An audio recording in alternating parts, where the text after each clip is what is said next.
Okay, so we've talked a lot about, we've been talking pretty much about typically developing kids, but in many of our preschools, and many of our preschools are inclusive. Our schools are often inclusive, and certainly if you're working in early intervention, you're working with kids with disabilities. So what about apps and technology with kids with disabilities?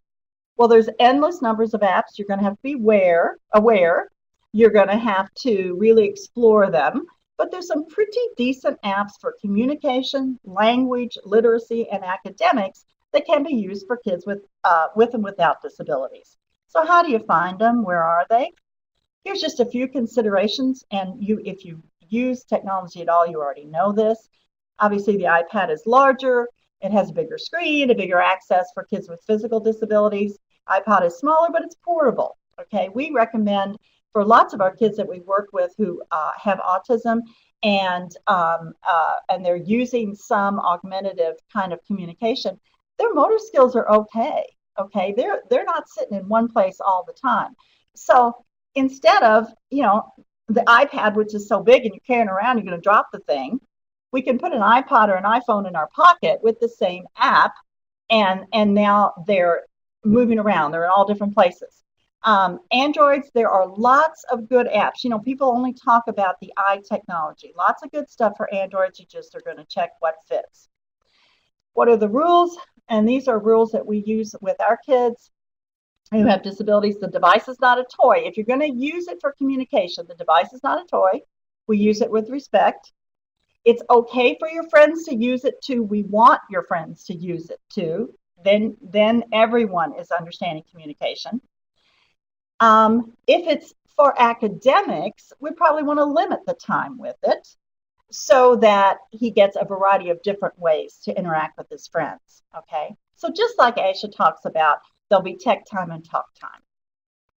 I want to show you a couple of that are just really, really wonderful for very young kids. Very, very young kids, 9 months old. And Dr. Page just told you not to do this, but I'm going to tell you to do this. Okay. Our little bitties need to learn tool use and all that kind of stuff. But we use those things that pop up and our kids can't do it. And then when the thing pops up and then they go into a startle and they're crying and it's like, why did I do that? Okay, I mean, it taught tool use, but I've just gotten him so upset he can't do it. I want to show you an absolutely fantastic site, and then we'll come back to a couple of these other things, but that are extremely useful. Whoops, where'd we go? Oh, where is she? Well, we'll just go back.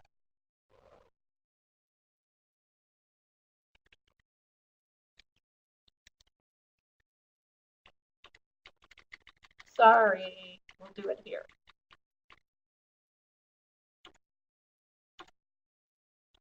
Okay, this is Janice Light's website. She works with kids with disabilities and lots with technology. It's another one, if you're in first steps or early intervention, you must know this site. It is wonderful. All kinds of video, all kinds of suggestions, ways to work with kids. But this is one of my totally favorite ones, okay? So just watch it and enjoy it and look at what technology can offer. She's about 8 or 9 months old, I think.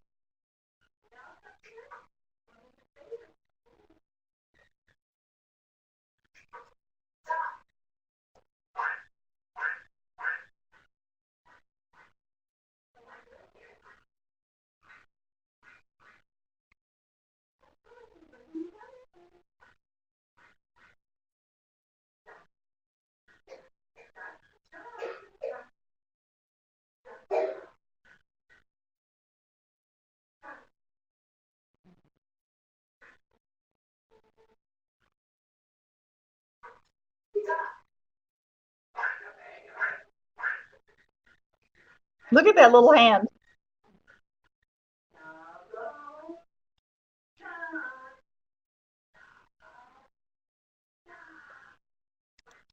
Okay, you get the idea. That we can use the technology even, and we probably ought to turn her off though. Go away, lady, whoever you are. We don't want to see you anymore. Go. Okay. Oh, okay. Sorry. That's my lack of technology. Okay. Okay. So the idea being obviously that we can use the technology and what they're doing there is following every rule that was suggested. It's interactive. There are a lot of people there. What happened with it is she looked away from the technology to the adult, to the mother, to her sister. Everybody's using it. Everybody's having a good time. It's fun. It's inventive. Okay. Now, that system she was using is relatively expensive. But I want to show you what you can do with an app. Okay, now these are on the phone because I was making videos, but so they would be much larger on iPad. But here's the same idea. Okay, now what the baby did was touch the picture anywhere and something spoke. Okay, and it made a noise and all that kind of stuff. Here's one that I think it's $1, might be $1.99. And that technology, I'll take you back actually. That technology is called visual scene display. The really wonderful part about it is you are designing the whole little system yourself. So you take a picture of the bathroom and anywhere the kid touches, it says what you say because you're putting in hot spots. Okay. What a cool way to teach vocabulary. You want to be with the kid, but it's exactly like babbling. Okay. Babies babble sort of indiscriminately. And we go, oh, you said mama, you said bottle, you said that. Oh, they aren't saying anything really. There's babbling. But this does the same thing. Anything they hit means something, okay? It's kind of motor babbling, if you will. So you can make one just as good.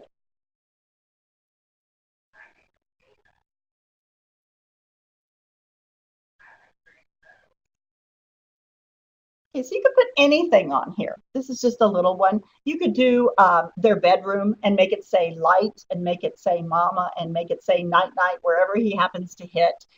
$1.99, okay? The device that you saw on the tape, several hundred, okay? There are all kinds of really, really inexpensive communication devices. I'll show you just a few. Some of them are absolutely free. This takes us to the point that says, well, we can't start him on that stuff because it's too expensive. Wrong. We can't start him on that stuff because he's not ready. Wrong. We can start him on all of it because we can find inexpensive, let him use it as if he's babbling. There are no prerequisites, and the technology has made that happen. So here's the good side of everything that's happened, right down to teeny babies. This is just a kind of a very inexpensive little communication system that you can get from the App Store.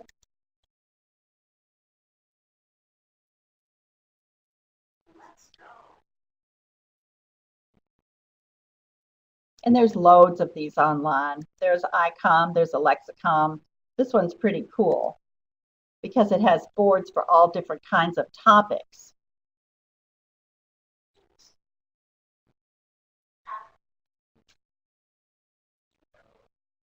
So that belies it's too expensive? No.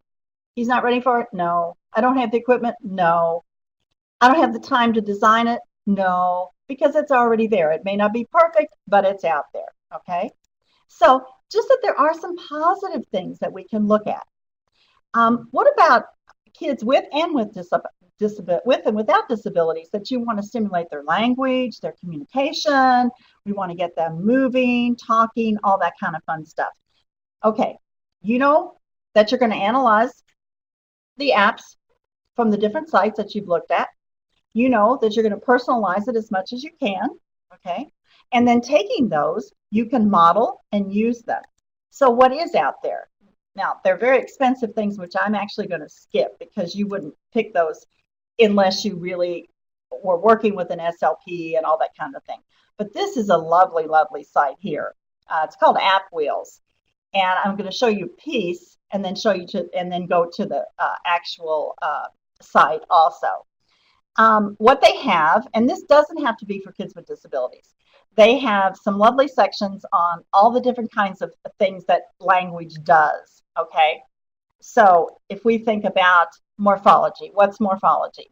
Well, it's the little sound that changes the word. So there's run and runs, and there's cup and cups, Okay, it's that. Here's some cool little, very inexpensive apps. Okay, and these are all in there for you. You can just go in and find them that work on both receptive and expressive in terms of grammar and very specifically morphology. How cool is that? Irregular verbs, regular verbs, all kinds of cool stuff. Syntax, that's grammar, essentially, how I put my words together. Okay, what are those rules? Well, this little app, here's $9.99, $5.99, $5.99. These kind of cool ones that'd be fun to play with. Remember we talked about it's the quality of the app, not the quantity. Works on both. And the semantics is meaning, so it's vocabulary and what I mean when I say things. Categories. Pragmatics, social interaction. Remember, that very first thing I said was that the apps work a lot of academics, but very little social emotional and social learning and social language. Those are out there, and you can find them. And this site is very cool because it has all these separated for you. Okay? Now, let's say you're interested in literacy. Actually, I'm going to scoot up just a second.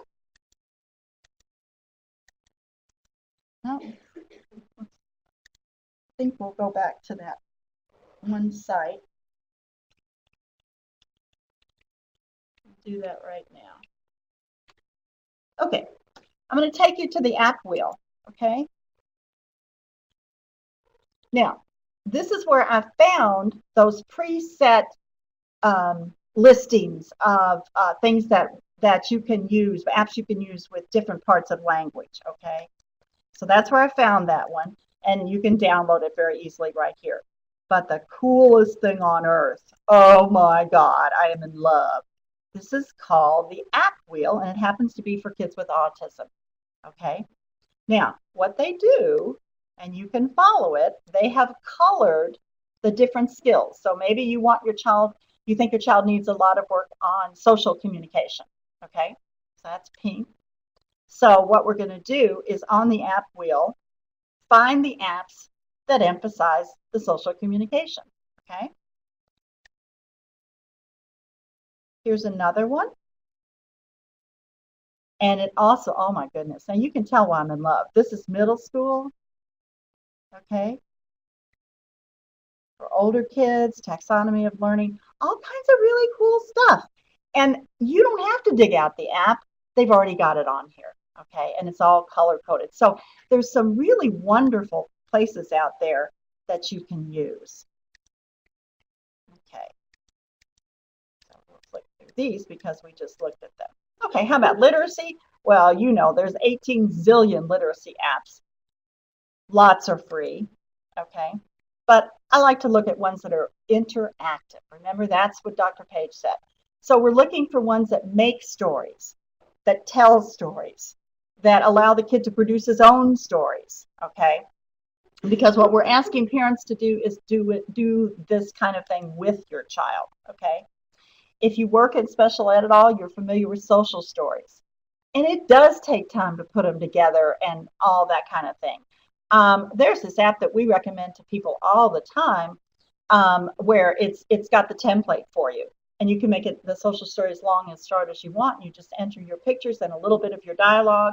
And then there's loads on the web that are already made, okay, for transition. My child doesn't like to stop playing outside and come in. You can find it already. So there is a lot to be said for the technology, okay? The biggest question people have is where do I find the best app? Could be for in any of these areas. And those you pretty much can look for search engines with those. Here are some of the ones that we sometimes use to find, and this will be in the PowerPoint. So I wouldn't, write these down right now. You'll be able to get them. But there are also sites for locating apps. Okay, so not I need a literacy app, but a site that's for locating quality apps. And I think that's the better site. Okay. Rather than putting in literacy and going through 800 yourself. So here's one for autism. Here's one that targets communication and helps you locate. Okay, they evaluate the apps, which is very, very helpful. That's some of Jonna's light stuff again. Remember, the Android may not accept the same thing. So I also put in here lots of sites for you to go to Android. Those instruments are usually less expensive, more plentiful. You might be able to have 5 of those to 2 iPads. Okay, so then we have to be able to have the apps and the sites to find how to fill those. What can we find of quality that go on those Android? Here's your autism wheel again, and that's the specific site to go to it. I don't know if anybody uses Notability, but it is God's gift to humanity for kids with physical disabilities who are cognitively doing well. It's all kinds of adaptions for typing, for using your finger to write, for coloring, for taking notes in class. All kinds of really, really cool stuff. You can scan in the kids' Monday, Tuesday, Wednesday, Thursday work for morning work time for the little kid in first grade. And then you don't have to sit with him and work through all of it. It's on his iPad in Notability, and he can just use his finger to X the one that doesn't belong or find all the B's. Okay, you can use this app to do that. So if you work with kids with physical disabilities in the school, Notability is one of the best around. So what are you going to do? Obviously, you have to, if you have to rate them yourself, you're going to look at the screenshots. You're going to check the date. Okay, if it's old, obviously you probably don't want it. Read the description, try the links, check the ratings. I have so many times started to purchase something and then read the feedback from users and said, oops, no, we don't want this one. That's all there. Close to 30% in iTunes of apps are free. More than half of Android apps are free. Okay, so they're very, very affordable. How can I find more? If you're looking for kids with mild language problems or kids with disabilities, whatever, you can go to the American Speech and Hearing Association, Geek Speech, which I love dearly, made by speech pathologists because we are primarily geeks. So Geek Speech. And so those are very useful. So I didn't give you lots of lists. I wanted to give you where you can go to find what you're looking for. And so we will clean up the PowerPoint and then ask Walt either to post it so you can download it or email it if we have your emails. Okay. So we're kind of on the mark. We got time for questions or comments. We have just been talking at you all. And I know there's people out there who have huge expertise in this kind of thing. So suggestions, if you can talk about what you do or what you found or what you see that parents like, or how do you suggest to parents that they not just use that phone? So we have time and would really love to hear what you all are doing too.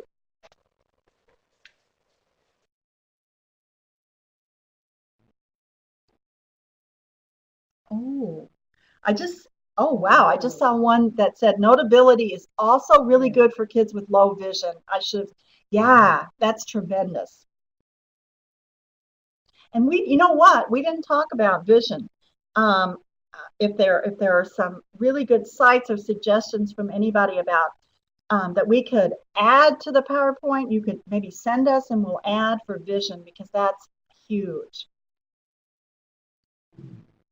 Okay, one is called wonderbaby.org. Okay, could you kind of write those down so we can add them? Wonderbaby.org was one suggestion. Oh, okay, it's from Perkins School for the Blind. Okay. Okay, I'm going to try to repeat this.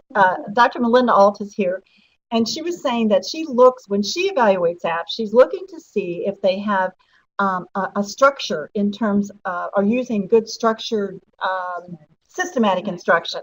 Okay, systematic instruction. She's giving an example, one called Spell a Word, okay, and it uses model, lead, test. Okay, so and she's saying, and I'll explain that in a second, but she's saying it's such a good augment. We can work with kids one-to-one, but a lot of times we see kids not very engaged while the teacher's working with someone else. So this would be a great one to follow up. It's already set up in systematic instruction. So, the first word comes up and the individual in the app models says, this is the word shop. S-H-O-P, shop. Then the individual leads, model lead, and he says, let's do it together. And the kid does it with them. He either types it in or says it or whatever. And then what is the last piece? Model lead test. Okay. And then he says, now can you do it? And so the child then responds however the app accepts. The good part about it is you're not having to formulate all that instruction. The kid can do it somewhat on his own if he's able, and it's done in good systematic instruction. So you know the approach is a quality approach. That sounds like good. It's called Spell a Word, that particular one. That was Christina Espinoza, who's with the Human Development Institute, and she's a technology specialist. And she said there are also simple apps you can put on that tell you how long your child has been on the electronic device, and that lets you gauge. So it's a good way to monitor yourself or monitor the child.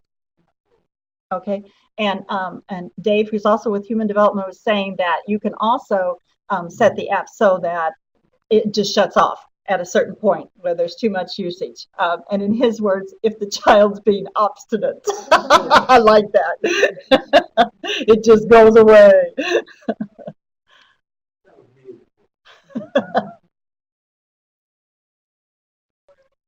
We have a question from an individual who is a preschool teacher in an inclusive setting, and she uses an iBoard, and it's large and it projects, right? Okay, so you could do a song, and then also there's the people up there dancing and the words are up there. And she's saying, would it be better if it were just a CD? And I think that's, it depends on how much you use it. If you're in an inclusive setting, though, what you want is universal design. And that's what the iBoard is. So the kid that needs really enlarged for vision, the kid who doesn't attend unless things are bright and moving, it's universal design. You're not using it all day long. You're going to use it, quality over quantity. But if it's attracting kids, and she said in her experience, her students are actually doing better, then personally, and Dr. Page, you need your opinion, but personally, I say that I think that's a cool usage because that's the thing we haven't even mentioned, is that technology has allowed us to now have universal design, which then allows us to have kids with and without disabilities together, and that's really what we want. Dr. Page? Yeah, I don't know if you could hear that, but Dr. Page was saying another plus is that this allows the kids to see it, but maybe they want to imitate the children dancing, and so there it is. It's the active, it's the neural connections, and that's really what we want. So it sounds like a really, really cool use of technology. And I'm going to repeat what Walt said. This is a comment from the chat box from one of our participants. They were excited to hear that there was an emphasis on parent interaction and active parent input, and mentioned that while things are changing in education and technology and everything, that need for parent interaction remains a constant. And Judy just said amen. Yeah, I'm going to repeat the comment that Dave just gave us from Stephanie Whaley, that her opinion on the CD versus the iBoard would be, she would go with the iBoard because all the kids are listening to it at the same time. They're getting to be interactive. The focus is not just on the little one that we're trying to teach, and in case they have they're sensitive or have social emotional issues, all the kids are watching and their focus is on the screen, not necessarily on the child who is working on participating. Okay, Walt's gonna close out. We thank you all so much for coming, and please feel free to send us, if you think of something later, comments that before we send the PowerPoint out, that we can add suggestions that you make.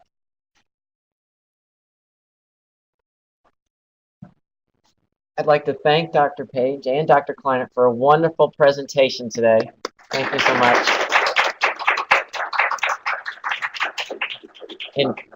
And we have recorded this presentation, so we will make it public, and I'll let you send out an email and let you know about where you can reach that. We also have a evaluation, hopefully we'd like you to fill out, which will improve our seminars. I'll send that out immediately after this meeting, the link to that evaluation online. Thank you for your attendance today. Have a great weekend. Thank you. Bye-bye.